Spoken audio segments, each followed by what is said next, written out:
Improving quickly isn't an easy task, but if you have the correct resources and motivation, you can reach your goal times quicker than you might expect. Yo, what is up guys, my name is Poke, and I've been playing this game for over 8 years now, and I've been in the top 10 for 0 and 1 star, and I've dabbled a bit in 16 star. And today, I'll be showing you guys things I've learned and resources I've gathered from my nearly decade-long journey. As always, links and videos will be in the description, and everything I will talk about today will apply to all Mario 64 categories. First, quickly, we have to make sure you're set up correctly. By following this guide, you should be able to set up your emulator to an optimal state for speedrunning and submissions. If you're hesitant about using Project 64 for security reasons, don't worry, it is a non-issue, and as long as you use safe ROMs, which you can check using this ROM checker, you will not be able to be hacked. For ROM hacks on the other hand, I can't really say. If you're on console, check out the console setup guide. I would highly recommend getting an EverDrive or an EverDrive clone, and the Summer Cart 64 right now is very popular. Now, let's get into the real useful stuff. If you haven't already, get the Usumunge ROM. This is a ROM made by Usumunge that adds a ton of features to the game. Save states might seem like they will be enough, but trust me, Usumunge will make the game easier to practice and will make it a lot more fun. You can switch between categories quickly and practice sections, and this is powerful if you're doing segment RTA. But what is segment RTA? In segment RTA, you basically just practice a specific part of the run.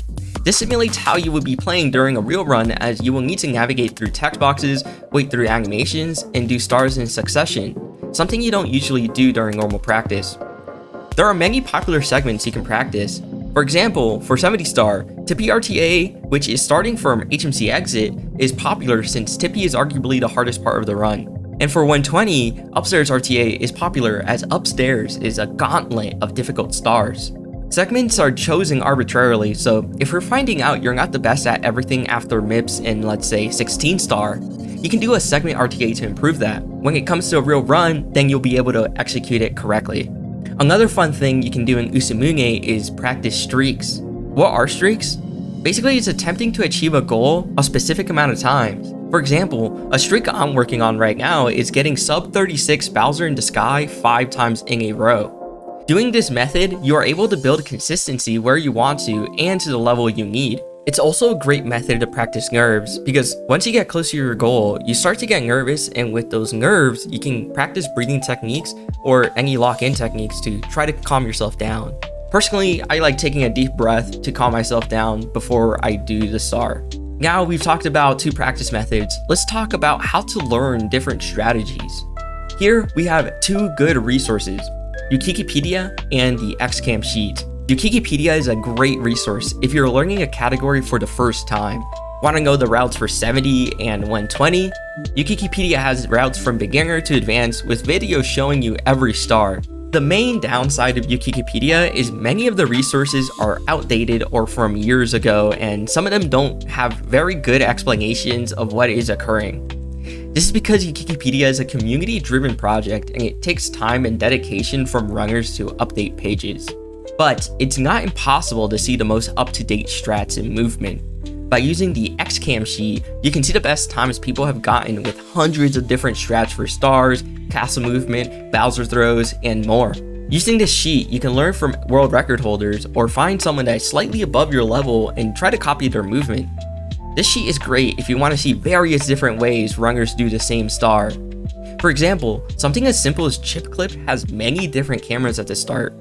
With this knowledge, you can play around and see which one you find the easiest or most consistent. Just be careful about falling into an XCAM trap where you just try to get recording a star only to spend weeks or months practicing that one thing and not getting better overall. Also, XCAM basically just means when the camera in the bottom right turns into an X. Timing stops when this happens because this is the start of the stage exit animation, the main thing speedrunners care about during real runs.